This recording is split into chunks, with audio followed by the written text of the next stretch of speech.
যশোরের মনিরামপুর উপজেলার রাজগঞ্জ ডিগ্রি কলেজের নবনির্বাচিত সভাপতি মোহাম্মদ মইনুল ইসলামের সংবর্ধনা ও শিক্ষার উন্নয়ন বিষয়ে এক মতবিনিময় সভা অনুষ্ঠিত হয়েছে। নবনির্বাচিত কমিটির সভাপতি হলেন রাজগঞ্জ ডিগ্রি কলেজের সাবেক সভাপতি মরহুম মোহাম্মদ মুসার ছোট পুত্র ও জেলা যুবদলের কার্যনির্বাহী কমিটির সদস্য মোহাম্মদ মইনুল ইসলাম। বুধবার ২৬শে নভেম্বর দুপুরে কলেজের হল রুমে রাজগঞ্জ ডিগ্রি কলেজের সাবেক সিনিয়র সহকারী অধ্যাপক আলহাজ কফিল উদ্দিন এর সভাপতিত্বে সদস্যবৃন্দ ও শিক্ষকবৃন্দের উপস্থিতিতে এই সংবর্ধনা অনুষ্ঠিত হয়। রাজগঞ্জ ডিগ্রি কলেজের শিক্ষা অনুরাগী ও উপজেলা স্বেচ্ছাসেবক দলের সদস্য সচিব মাস্টার হুমায়ুন কবিরের সঞ্চালনায় অনুষ্ঠানে সবাই শিক্ষার উন্নয়নে বিভিন্ন পরামর্শমূলক বক্তব্য রাখেন রাজগঞ্জ ডিগ্রি কলেজের অধ্যক্ষ মোহাম্মদ মুজিবুর রহমান, উপজেলা বিএনপির সহসভাপতি মোতালেব গাজী, টিএনটি আব্দুল মাজিদ, শিক্ষক আব্দুল বাশার, শাহজামান পুতুল, রাজগঞ্জ ডিগ্রি কলেজের শিক্ষক প্রতিনিধি মোহাম্মদ রেজাউল ইসলাম প্রমুখ। অনুষ্ঠান শুরুতে কলেজের শিক্ষকবৃন্দের পক্ষ থেকে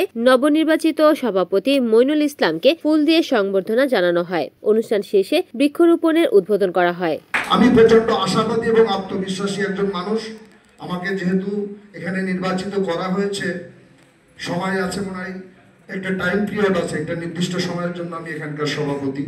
এই নির্দিষ্ট সময়ের ভিতরে ইনশাল্লাহ আমি প্রত্যেকটা বিষয়ে A to Z আমি আমার নজর করে রাখবো এবং এই কলেজের উন্নতি করবে, শিক্ষার মান উন্নয়নে, শারীরিক বিষয়ে যত ধরনের সহযোগিতা বা লবিং করা লাগে আমি সেটা করব।